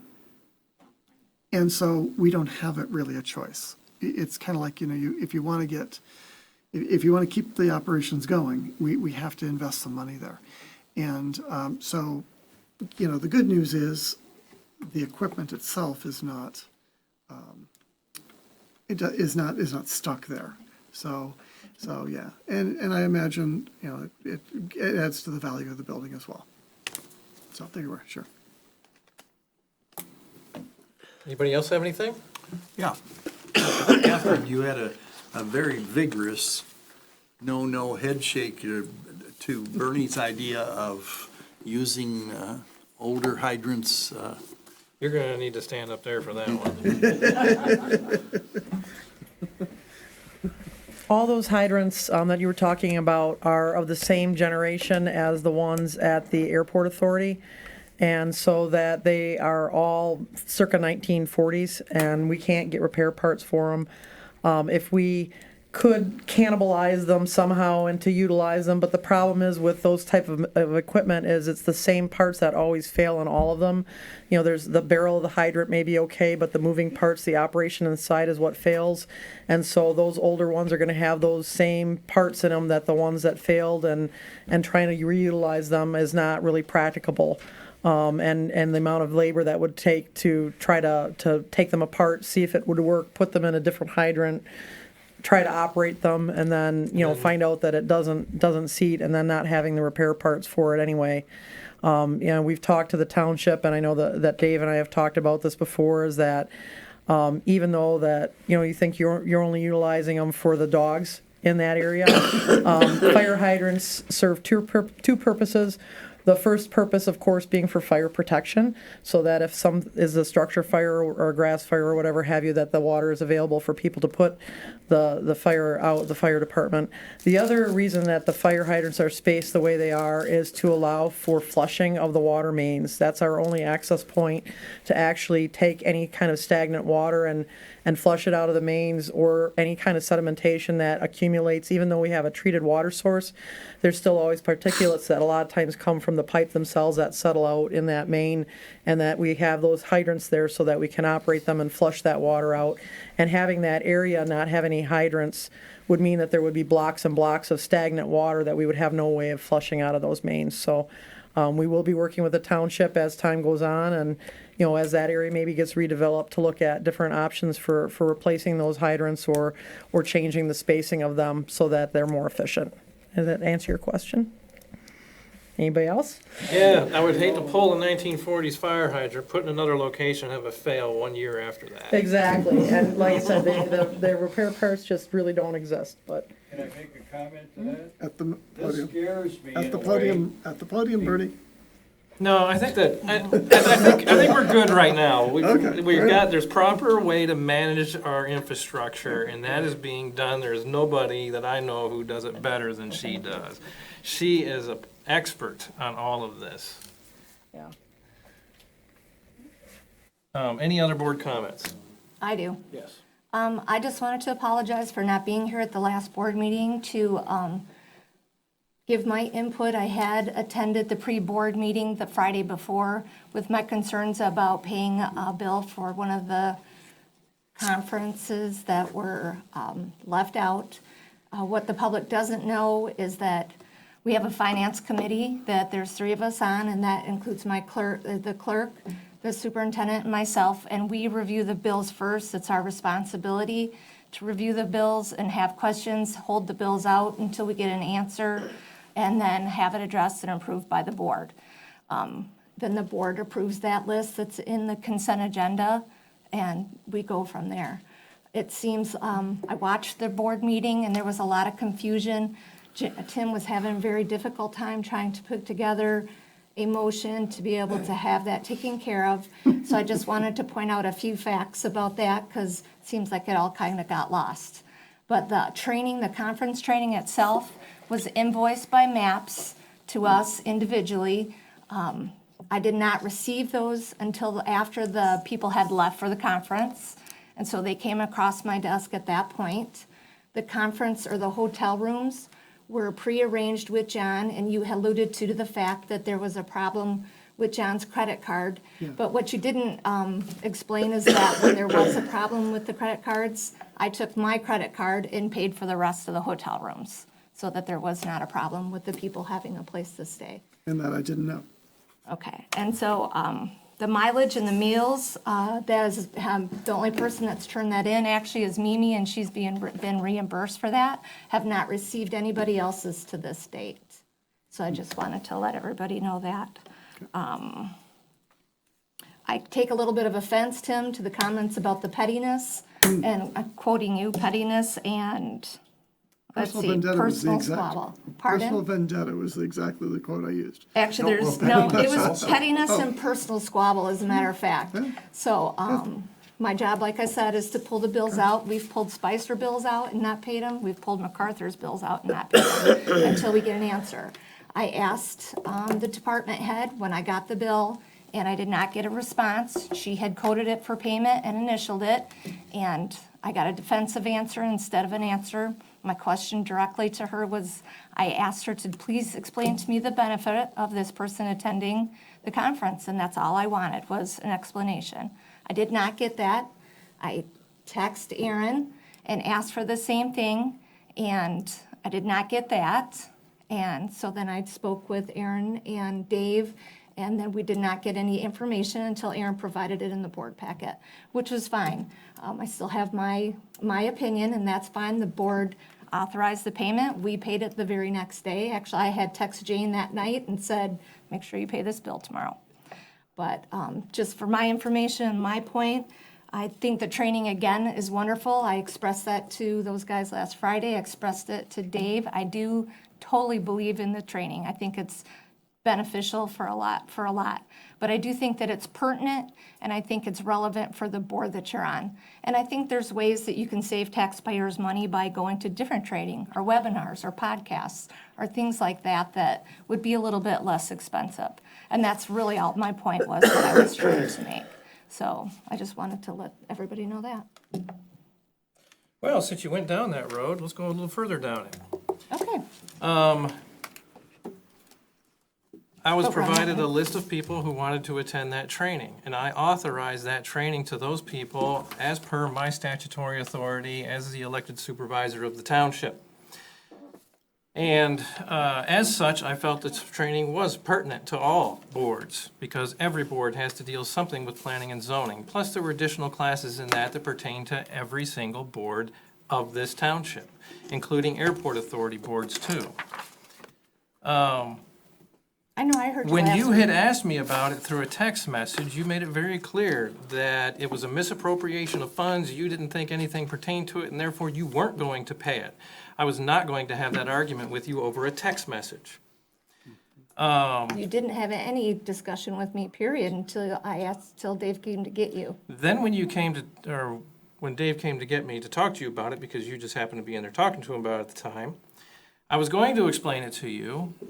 You weren't accepting that explanation. I even stated that you did not want to hear the explanation. You made that very clear during that time. And then you went to go get the list of classes because you wanted to point it out, every single thing as to what applied to somebody who sat on the senior center building authority. You came back in, I waited, you came back in, you provided the list to me, you said something to Mr. Schaefer, and then you left. You did not stay around to get that explanation. So I agree with Mr. Cummings' assessment on this. I think this is not just you going through the process of being a board member. This has something deeper than that with it. The training was very important. I made the call that they should go to the training. I'm willing to expend those funds to have trained boards, because in the past, we haven't had trained boards. And a lot of things happen that shouldn't have because of people who did not know what they were doing on the boards. An educated board is an effective board. And there are things that apply in a lot of that training, and the more they can go to, the better. Every dollar we spend on training, we get double to triple that benefit back out of it, especially for the long term, especially if it means that a board member isn't going to make a decision because they've been trained, that they're not going to make an improper decision that could land us in multi-tens of thousands of dollars in litigation, like has happened in the past, just like I mentioned in that board meeting. So I outlined everything in there. I made it very clear in there. I would have explained it to you, but you wanted to have an argument with me instead. You did not want to hear the explanation. That is unsatisfactory. Aaron, that is not true, and you know it, actually. I text you and you didn't respond to me for hours, and then you've been in and out of the building and you literally don't even talk to me at all. You don't try to communicate with me. That's never been the case. And when I questioned you about it and said, please, I used the same question I asked Lorna. Please Lorna did not explain have, Let me make that finish. call to Please let me authorize her to finish. go. Well, then why did she sign it and code it? Because And she did her turned it in job for on that payment. part of it. I'm the one who authorized. And I'd like to know the state statute that gives you that right to do that. Plus, when we sat in Dave's office, since you're doing this, we sat in Dave's office and I asked you the same question. Please explain the benefits to me of her going to this training. That's all I want from you. And you said, well, you go to the MTA training, you know, do you go to all the classes? You go to different classes or do whatever. That wasn't an explanation. That was just you turning things around And on I me. did explain things in Well, there for why that. didn't you, why But didn't you then come you talk to wanted me? it Here, further I said, down. here's the list. Come, you know, come back and talk to me. I was in the middle of doing You stuff. walked out. I You walked made it out clear to you get did you not the want to hear list. it. I went to the list, I gave Dave some other information about another topic, and then I had to get back to my office. I have a board comment. Thank if I you. may. Oh, boy. Go ahead. Thank you. Absentee ballots are available in my office. The election is next Tuesday, a week from tomorrow. You can get an absentee ballot up to the day before the election, which would be a week from today, but you have to vote the ballot in my office. Before that, it's Saturday. I'll be there from 9 to 5. Absentee ballots are available there as well. You can take them home with you. And then, of course, attendance at the election is very vital to our township. Only other note is Mr. Koenig referenced speaking with me about the situation that you described. Certainly, you know where to find me. Seen you a time or two. So, yeah, anytime you want to stop by, I'm more than happy to have the conversation. Thank you. I appreciate that. Yep. Anybody have anything else? I have one more thing. I just want to point out that I'm on the Finance Committee. I also want to point out that the accounts payable is a function of the Treasurer's Office. I am also a certified public finance administration, and it is my job to question and protect the taxpayers' money and all the expenses. And as a taxpayer, it's my right. The same with everyone on this board. Correct? Anybody have anything else?